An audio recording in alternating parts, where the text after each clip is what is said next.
Hey there, we're going live today. I had some technical difficulty, but we're going live interview on cervical dystonia, how you can live well with cervical dystonia. And we're going to be talking to Megan. So on here. And thanks so much for joining us. My name is Julie Hirschberg. I'm a neurologic physical therapist. I'm the owner and founder of Re+active Therapy and Wellness. I'm wearing some of our new gear today, which is no brain, no gain. This is where we really focus on brain changing therapy and exercise. And let's see if I can get Megan on here. We like to every now and then actually do a live interview with folks that we've worked with who've maybe done a program with us, and just to share their story, to hear what they learned. I learned the most from other people who've experienced the condition, much more than I ever would from reading a book or a research article. And I had the great opportunity to meet with Megan when she was here in California doing her program. And I'm just going to double check to see if I can get her on here. Always can be challenging to get folks in. Let me just double check. Here we go. I think we got you in here, Megan. So we're going to talk to Megan, share her story. Megan lives with cervical dystonia. And let's see if that worked here. And she's going to share a little bit of her story, what has been working for her, what she's doing now after doing a program with us. It says that Megan was not able to join. I want to say hi to Sarah, Mr. Z. And we got you, Megan. Yay. Yeah, partly my fault. Oh, and I also had trouble logging in today myself. So not to worry. Technology just sometimes is a little challenging. Instagram live. Yeah. So. Well, welcome to your first Instagram live. It's really nice to see you. I was sharing with folks that I had the pleasure to chat with you while you were here, and that conversation still really sticks in my head. It was so nice for me. Because I know, but yeah, it meant a lot to me. So Yeah. Well, Megan, now that you're here, I would love for you to start by sharing a little bit of your story with cervical dystonia, just for people to kind of meet and know you. Yeah. I let's see. It all started in 2016, so it's been a little bit. I didn't get diagnosed till 2018, though. I think that's very common. Actually, that's probably not that, so many people, it takes so much longer to get diagnosed. But my symptoms started out with just like a little jerk here and there, and I thought maybe I was just having a nervous breakdown, and kept pushing through. And then in 2017, I took a new job. And actually, from 2010 to 2017, every major life event a person can go through pretty much happened to me in a short period of time. But I never stopped to think about the stress of it or anything. And I'm not saying that whole thing caused it, but I think there's the perfect storm, and I totally walked right into that. But so symptoms started just with a stiffness, like a lot of stiffness. Went to a chiropractor, had me laying on a wedge that I lost the curve in my neck. I'm like, okay, so lay on this for so many minutes a day, and I did that religiously because I just wanted that ache and that tension away. And I had started a new job, so I thought that was part of it. And then it started feeling like my head was heavy. Carrying it around was just so heavy. Why am I getting so exhausted just walking around? And then went to several doctors, primary care doctors. One of them said, I started saying, I think I have dystonia. I had Googled my symptoms. And she said, no, you're not like this. Literally did that to me. Oh, okay. And then chiropractor, the primary care doctors, 3 orthopedists, just kept answers. Finally, I was going to PT because my primary care said you just needed to go to get physical therapies, but just regular physical therapy. And they worked with me for 6 weeks. Actually, like the 5th or 6th week, I finally said to my physical therapist, I think I have dystonia. And he said, I think you do too. Like, what am I doing here? And he goes, oh, we help people with dystonia. He goes, but you need to get in with a movement disorder neurologist to get diagnosed. So I had scheduled one, and then he got me in with the one he knew, but I went ahead to the first one that I had already gotten in with previously, and I walked in and explained to the first doctor what I thought I had, and she said, well, let me call another doctor in. He has more experience with this. He barely walked into the room. I'm sitting on the table, and he looks at me and goes, oh, yeah. Not hello. How are you? Oh, I'm like, okay. And he injected me that day and sent me on my way. I actually walked back into his office and said, could I get some information about dystonia? And they printed me the same thing I'd already looked at from Mayo Clinic. So not incredibly helpful. But then the next neurologist, I went to 3, but the last one I went to was at Barrow. And that's where I met Shannon. And you know Shannon from the Muhammad Ali Movement Disorder Clinic. She's the PT that I really think got me on the right track because she connected me with you guys. And that doctor, even the doctor who diagnosed me at Barrow, said, you know, yes, you do have it. He goes, you have sensory cue, or sensory trick is what he called it, because I was doing this a lot. And I'm like, oh, is that what that is? He goes, yeah. And it did. I realized, oh, it does calm it down. And I said, should I go to physical therapy? He goes, you really can if you want. And I'm like, I think I want to. And things have changed, Shannon said. He pretty much sends everybody who's diagnosed. Good. So, because then I went and I was starting to get better. But the first session with Shannon was interesting to me. She had me just lay in a chair and get as comfortable as possible and taught me diaphragmatic breathing. And I had come to like exercise, you know. But she just, you know, really encouraged me to get my nervous system calmed down. So that's where it all started. She actually told me about Insight Timer, which I'm still to this day, even this morning. So yeah, things kept getting harder and harder, which I think is natural progression of it. You know, I started really having a strong pull and tilt and pain, you know, like an 8 or a 9. But here I am. It'll be 6 years this April that I've been diagnosed, and the pain has gotten so much better. I don't feel like I'm in a headlock anymore, and it really physical therapy and, you know, just everything goes with it. It's not just one thing, right? It's learning the mindfulness and the breathing techniques and yeah, just really pushing myself to do things, try things. Yeah. Well, and I just want to comment on how much you had to advocate for yourself, for your care, and I just feel like I want to apologize for the whole medical profession for letting you down in many ways. But you kept going and kept saying, hey, can I get more information? And even then they just gave you a printout that you already had. But and then you said, yes, I do want to go to physical therapy, and found a great therapist that then connected us with you. And when I met you, it was towards the end of a week bout of our integrated program that you did, right? But you had done one before, yeah, right? 21 and 21, and I came for 2 weeks, and it was great and so helpful. And I came home and really, you know, it's hard with life doing everything you're supposed to be doing, but I did it, you know, pretty religiously. And then I came home and I had moved actually to Tucson. I had been in Phoenix.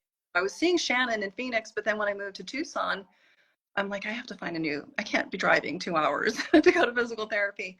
So I put out a feeler at ATI, which is a big group of physical therapy here. And out of the whole, I don't know how many offices are in this area, 20 plus, one person replied and said she knew about cervical dystonia. And it was a student that you had at USC.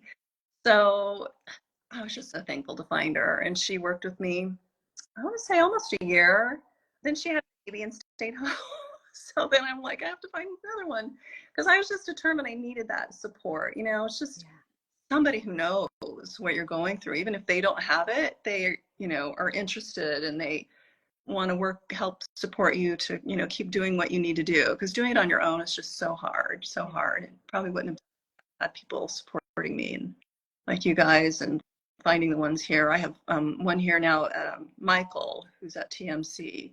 Never had a dystonia patient, but he was very willing to learn, you know, not an ego about it at all. So, and he's talked to Lincoln a few times. So I'm going to continue working with him now that I'm back home. So Yeah, that's great. I always tell people, so people take note, like it may be hard to find a therapist that fully understands or has a ton of background on your condition, but if they're willing to learn, like your therapists have been, it changes everything, because you can learn about it, and you bring so much. Man, you bring so much knowledge to the table that I'm sure you're educating people too, but you're sharing a lot about what you need, what you know has been helpful, which I'm curious. So before, what might be some of the differences from before? Like before you started different therapies, you mentioned a high level of pain. What else was difficult for you, just like on your day to day, in your life, things like that? everything, everything, the pain, and the pull, and then it creates another level of anxiety, which I was already born with a certain level. But then when your head is being like, somebody's got you in a headlock and you just want them to let you go and they're not, you just feel so much anxiety, but you still have to cook and clean and bathe and dress. It was all hard. I remember the OT that worked with Shannon recommended batch cooking, and that's been a lifesaver. I still do batch to this day because cooking was just so hard, you know, just to stand in the kitchen. Because I'm telling you, my pull, I have a tilt and a turn. So just to look down was next to impossible. I would just be so exhausted. I remember having family coming over for a get together and I wanted to clean my house, but I had to do it in 10-minute increments. So I cleaned for minutes and then I would like lay down for half an hour and then I'd get up and clean for another 10 minutes. But it was just exhausting. I just wanted somebody to carry my head around for me because the rest of me felt fine. Yeah. You know, pain and discomfort and heaviness. So yeah, sleep was tough. I remember going through like, I don't know how many different types of pillows to find a pillow. If you're not sleeping well, it's going to be hard to do anything. So finally found a pillow that works for me, but that was a long time coming. So yeah, just about everything was really hard. Yeah, it impacted your whole life. And I think anybody that's joining us who has cervical dystonia would be like, yes, yes, yes. So that's me too. And what about now? What's different now? Now I don't have my hand glued to my face anymore. And I can sit here and talk to you, you know. Before I would have to be laying down or laying it back again. I have another sensory cue. I don't like the word sensory trick. I told Lincoln because I feel like that's not real, and it's very real. I know nobody understands it, but it's very real. I have something touching the back of my head. It helps to calm the spasms down. So, but now I can sit here. I'm excited to talk to you, so that also gets me kind of worked up. But for the most part, I can just sit. You know, I took a class this summer to get my health coaching certification back because I stopped working in 2020. Yeah. I knew I just needed to focus on getting better.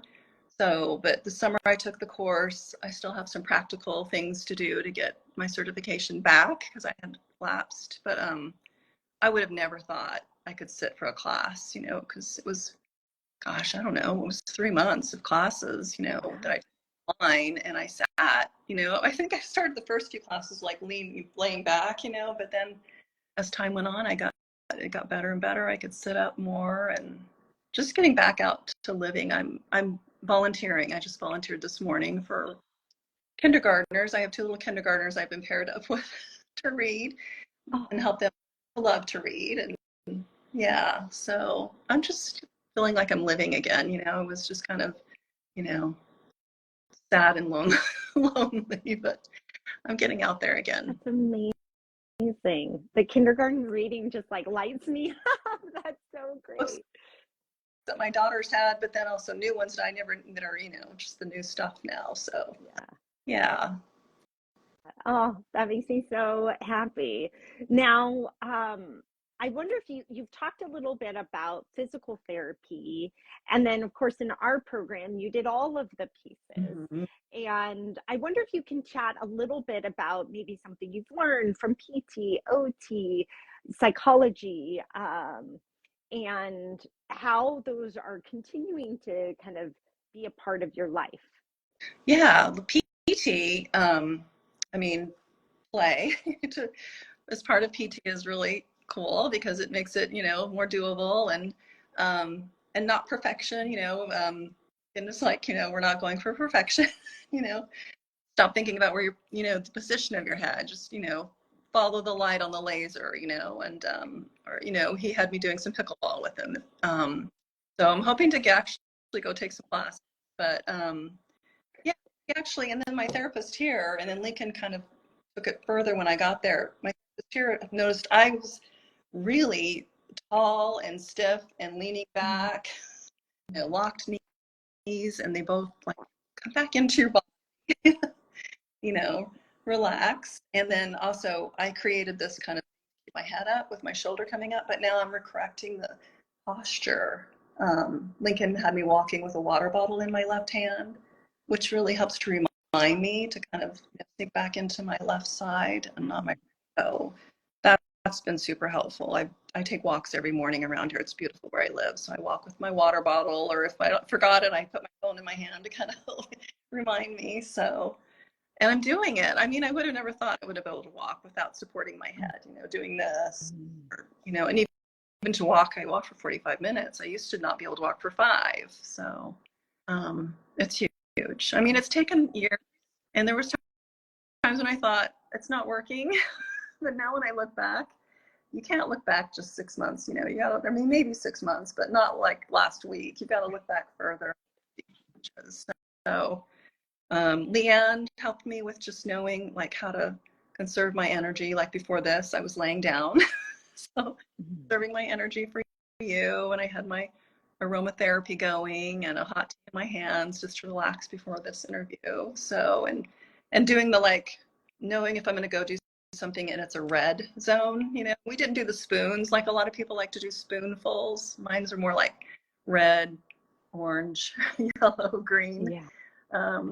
Sensory snacks and sensory meals. So ways to really relax my autonomic nervous system. I think I broke mine somewhere along the way, but I really feel like that's gotten so much better. I don't feel like I'm on high alert like I had been. And then Kimberly, a lot of the similar stuff, not so much perfection, just self-love, self-respect, emotions I have, allow them, and explore them. But trying to push things away just prolongs it. That was all so good. And that's something I've learned over the years, that it's never going to be one person or one exercise, or one word of wisdom. It's going to be so many things that you have to combine, a team of people. And so I've definitely. You are such a good example of that, of really bringing in multiple sources of information, learning about yourself, your brain, and your body. And like you said, like, what a great perspective, Megan, to share with people, that if you just looked back last week, you may not see change. Sometimes you do, but looking back over the long period, 5 minutes to 45 minutes of walking, even walking without head support, you see some of the big changes, but they can be hard to see day to day. And I wondered, like, what keeps you going when you might get discouraged? My children and grandchildren. My children definitely, but they're married. My daughters are married, and my grandchildren. When I was first diagnosed, my granddaughters were like 3 and 3 and 5 or 6, and they both wanted to hold my hand. We're at a mall, not do it. It was just too painful. Plus, I was embarrassed seeing me like that. So I had them come hold one hand together. They had to hold one hand so I could do this. And that didn't like that. They didn't want to share, of course. They wanted each to have their own hand. So it made me sad. I cried. But now I can hold both their hands, although they're getting a little bit older now. Like, I still make them do it. And my grandson, just last week, I was thinking I was pulling the wagon with him in it and walking the black lab with the other hand and just walking around their neighborhood. And I would have never been able to do that, a few years ago. And it wasn't perfect, but I kept thinking about Lincoln and Michael saying, don't worry about perfect. Just, I was enjoying it, just enjoying and not worrying about people's, why is their head tilted like that? I think that's going to get better with time too. Mm-hmm. The fact that I could enjoy my time out, pulling my grandson in his wagon, and I love the dog too. So. Yeah, that just sounds well. And I've seen these gorgeous pictures of where you live too, just like to be outside, to be with your grandson, the dog. I mean, just like, I don't think it gets better than that, Megan. Ew. Yeah, because I think I was getting towards depression, if not depressed, when I was first diagnosed, because I didn't know what that scared me. And no food had it, and even the doctors I didn't know, they didn't know anybody that had it. So, and I went to like I don't know, some kind of a thing that doctors were holding to kind of help patients learn, and one of them said, it's the third most common movement disorder. But then she followed it up with, but you still have a better chance of being struck by lightning. I'm like, well, that doesn't sound common at all. Yeah, it's right. It's the third most common movement disorder, but it's still not very common. And I think your story actually shows a lot of what happens for folks of trying to find people that understand it and can diagnose it and treat it as well.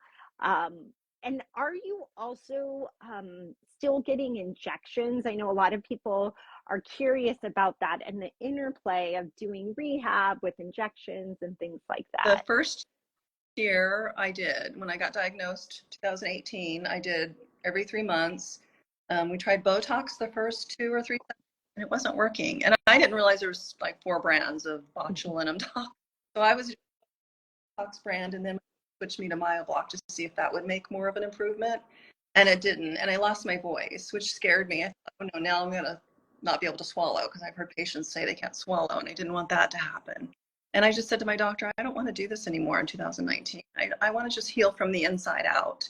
And because I knew I had a lot of other stuff to work on, getting my nervous system calmed down, because all the exercises in the world aren't going to really help much if you don't get into a calmer place. So I really worked on that.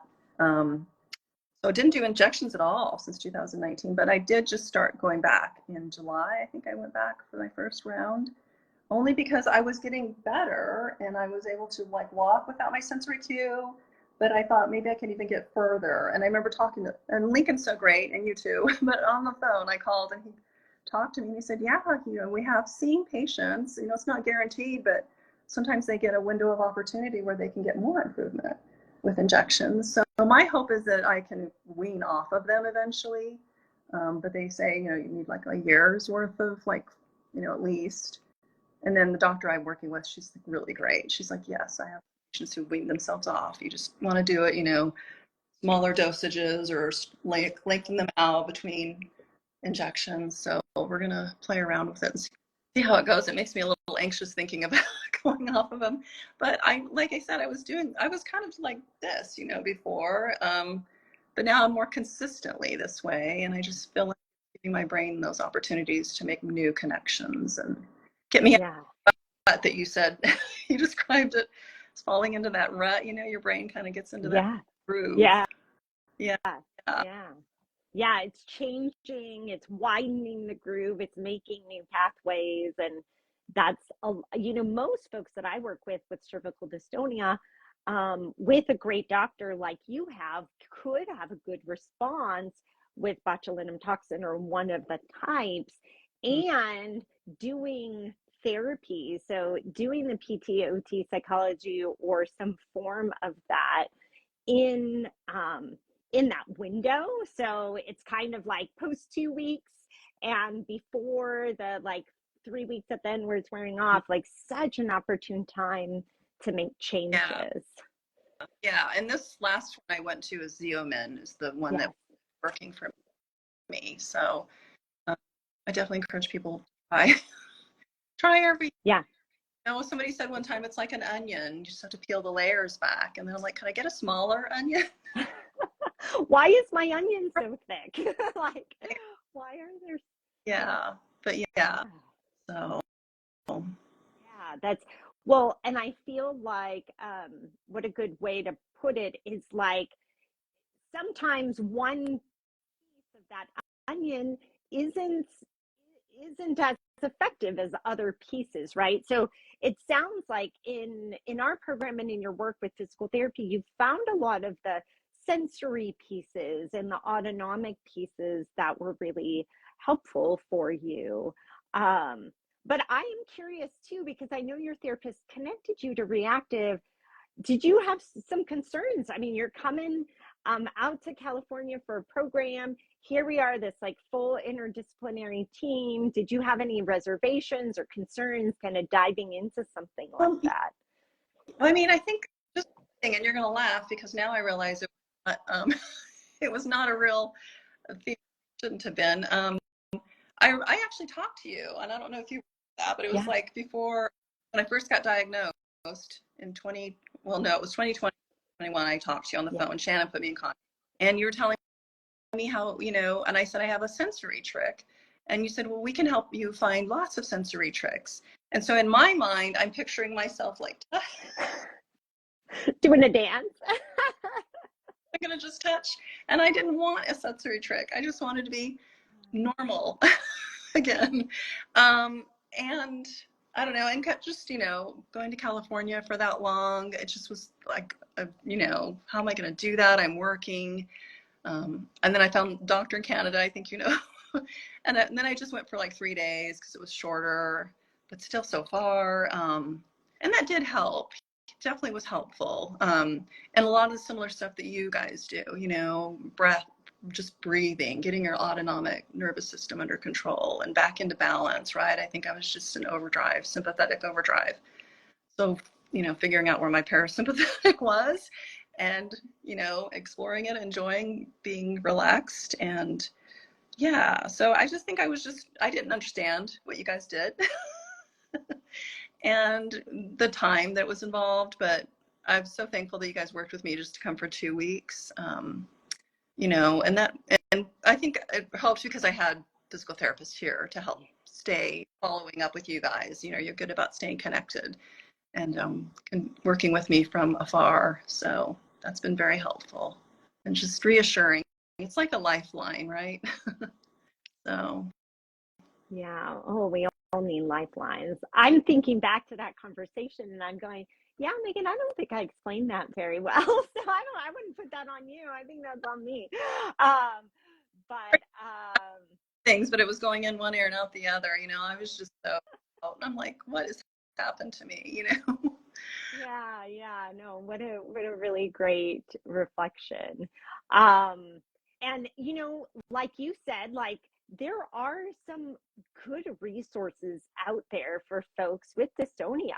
As far as other programs that many of the people I've worked with have done. What would you say to a person that was maybe on the fence about doing like an interdisciplinary program where it's PT and OT and psychology? What are some of the things that you noticed from kind of doing all those pieces together? I mean, they just it's your daily life, right? You have to think about your mental health, your emotional health, and that plays a part in your being able to function with dystonia, you know, and recover.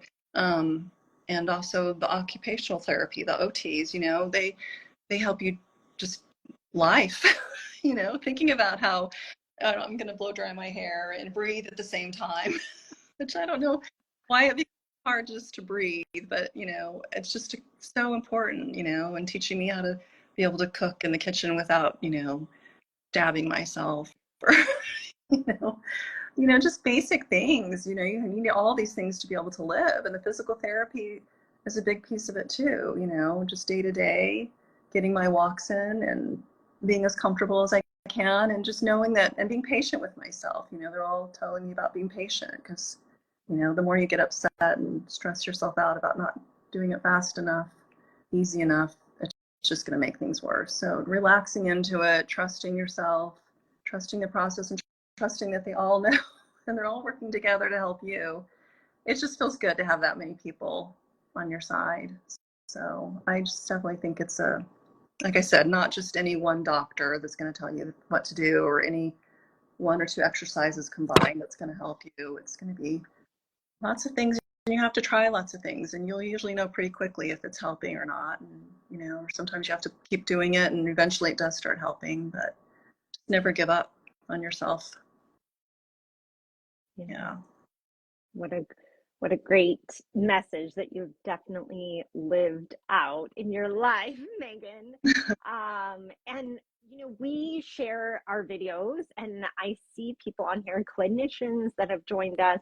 What is a message that you might share for other therapists, PT, OT, psychology, about working with somebody, or therapy for a person with dystonia?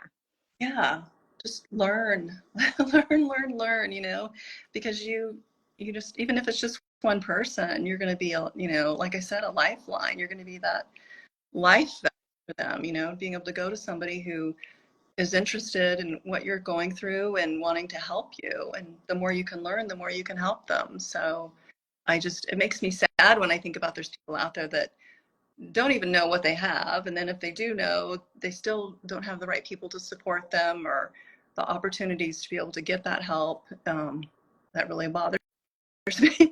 I think I shared with you, I've been told I'm a highly sensitive person, which, yeah, can make things harder. But yeah, I had a doctor one time tell me, well, you should just, because I had stopped doing Botox, he said, you should do it again. It helps. And, you can see all these people out there walking around. It's helping them. And I'm like, do you see them out there walking around? No. Not people at home right now. It's not helping, or they haven't been able to get it. I think there's just so many people not living their lives to the best of their abilities because they haven't been able to find the right people to help them. So the more people can educate themselves about what it looks like and how it can start, even with just simple ache.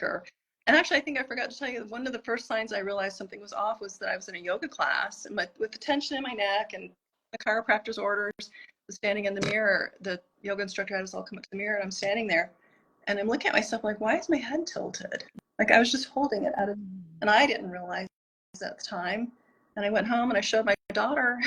I said, and then I would straighten it out. She would help me do it straight, and then it felt crooked when my head was straight. So I guess my homunculus was smudged, my doctor told me. Like, I don't know. I don't want a smudged homunculus. That started early on, which is the slight tilt in my head. And then it just kept getting, more and more over the year or so, stronger and stronger. So just clinicians knowing what it might look like, or, present itself.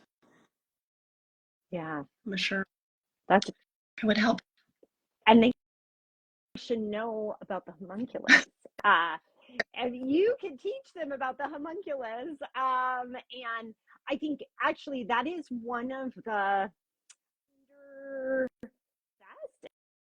undertreated part of dystonia, is the sensory component. Like you said, if you're tilting and you move upright and that feels off, Mm-hmm. your brain is not going to tell you to be upright. It's going to tell you to be shifted. And as long as it keeps telling you to do that, it's going to go away. So we have to really understand that sensory component. What feedback is coming from your neck and head to your brain? Is that homunculus smudged or distorted in some way? Now, here's the good thing about the smudged homunculus, is that it can be reprogrammed, and that's what you're doing. Oh yeah. I can tell when my head is straight, without looking. I just can't always keep it there. Yeah, but that's like the first step. Like you're there, like you are getting there. And I love talking to you because I can see that there are, several seconds at a time that you can hold it perfectly still as well without your sensory cue. And so that control is coming back. Much stronger. Yeah. It's truly. Oh, and I was forgetting how to move. I think I told you that when I saw you, that I was like forgetting. I felt like I'd be moving around my house doing things, and I almost felt like I didn't know which way was up. Does that make sense? Mm-hmm. And it was healing. So yeah. So that's a great message for therapists. Know it, recognize it, identify it, and then look at these underlying pieces like the sensory. If somebody's telling you they don't know which way is up, that's usually their sensory system. So that's a great cue. I feel like you could be teaching the course on dystonia. You've learned so much about it through your experiences, and I'm so thankful for you to share your story. To us, to the people, I know there were a couple of questions that came through. I think we answered the question about the other type of Botox. So there are several. Botox is a brand name, but Xeomin is the most often kind of secondary one that I see people try. And then you also tried MyoBlock. Oh no, I lost my voice. Some people think that wasn't the MyoBlock, but yeah, it happened. So well, that is the thing with Botox injections, is that they can affect the nervous system tissues or any nerves around there. And when you're in the neck, you can get things like weakness in your swallowing or lose your voice, and it is a potential side effect. Not often, but I think doctors are really skilled, and it's a true art, I think. It's an absolute art for when it comes to injections, and changing them, shifting them. I work with an amazing doctor who we always go back and forth to talk about our patients and where the injection site and how much and things like that to modify. Yeah, that's important too. If your physical therapist can talk to your doctor so they can coordinate what they think is the affected areas. Important. So but no, I'm just so thankful I found you guys, and it was good to come back for a week refresh, and I'll be back again, but maybe you'll see me more and more improved, and at some point I won't need you anymore. Oh yeah, that is the ultimate. I mean, I think you said it. It's nice to have kind of a team or a lifeline in your corner that you can turn to, which is like we're, as a therapy team, always happy to be, but actually most excited when people don't need a lifeline. they're living and managing, and you're finishing up your studying and your certification, so you'll be working, but in the meantime you're walking the dog and the kids in the wagon and volunteering in kindergarten. It just sounds so great. Yeah, it is good. I'm very thankful that I'm at this point. It's just, I think I wouldn't have thought this a few years ago, definitely not 4 or 5 years ago. So, yeah. The message of hope for folks. So, Worth it. Yeah, Megan, thank you so much for sharing your story. Thank you. I appreciate it. I know it will. And I'm also just happy to see you. So Thank you. I'm happy to see you guys. Tell everybody I said hi. I will. Kimberly. All right. Well, have a great rest of your day, and we'll see you again soon. Bye-bye. Okay. Bye.